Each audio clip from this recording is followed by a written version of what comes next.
Hey guys, it's Patrick with SparkTennis.com. Coming to bring you a tip today related to tournament play. So those of you guys that play any USTA tournaments or you play for your high school during the spring, you guys are going to know what I'm talking about here.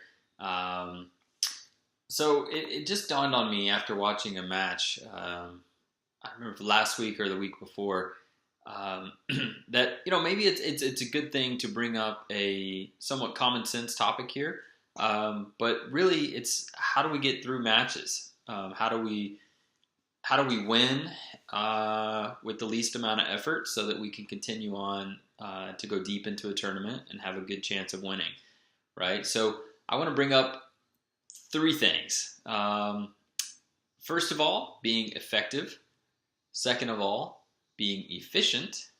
Third of all, well, come on guys, it's Spark Tennis, so have fun, right? So, all right, first of all, being effective, real quick, that means do what works. Do more of what works, do less of what does not work, right? So, you know the shots that work for you.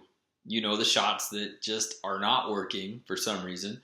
You can very quickly try to change things, pivot, learn as you go point by point, but frankly, guys, if something is not working, sometimes you just have to cut your line and let it go and try something else, right? But continue to do what does work. So you have to be effective. This means no double faults. Well, okay, you can have a couple if you have to, but you know what I mean. Don't double fault a whole game away. We've got other ways to get the ball in and that sort of thing. So secondly, be efficient. So we can hit our 100-mile-an-hour first serve. Well, I don't know if you guys can. I can't, but maybe you can.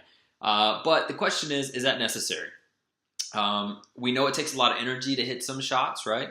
Like your 110-mile-an-hour serve, or to get in some slug-out baseline rallies when you could have otherwise chosen an angle, right, to go after your opponent's weak side, if you will, right, instead of just slugging it out narrowly in the court, right? So we have to be efficient if we're thinking about winning a tournament.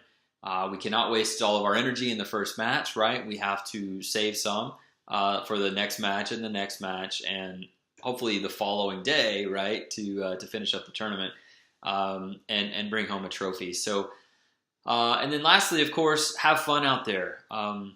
It's a lot of fun to play tournaments. You get to meet a lot of people. You get to play a lot of different people, and of course, you play better and better skilled opponents. I guess that's how it's supposed to work, right? The deeper you get into a tournament. So you can really start with a warm-up, right, in terms of efficiency. If your first round opponent does not require you to hit your biggest shots and spend the most energy, save that for later, because chances are, you will have an opponent down the line that will need the best that you got that day, right? So let's be effective.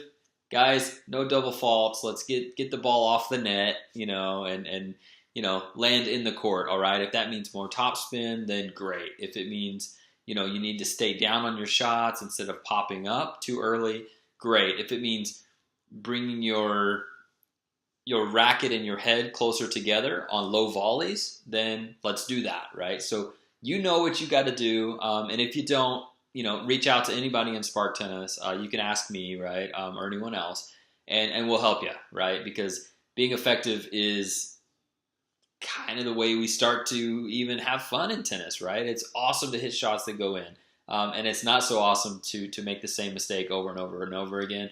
And in tournament play, it may cost you, your existence in that tournament, frankly. But anyway, just real quick, guys, please work on your second serves. Make them a very effective shot. Be able to place your second serves where you want them, either out wide, in the body, up the tee, that kind of thing, right? Because I would really suggest in your early matches, if you can effectively win points by using only your second serve directed appropriately, to your opponent's weak side, please do that, right? Save all the energy that you can. One thing I did not mention, don't stay up all night thinking about the tournament. You got to get some rest, guys. Eat a good meal, right, for dinner.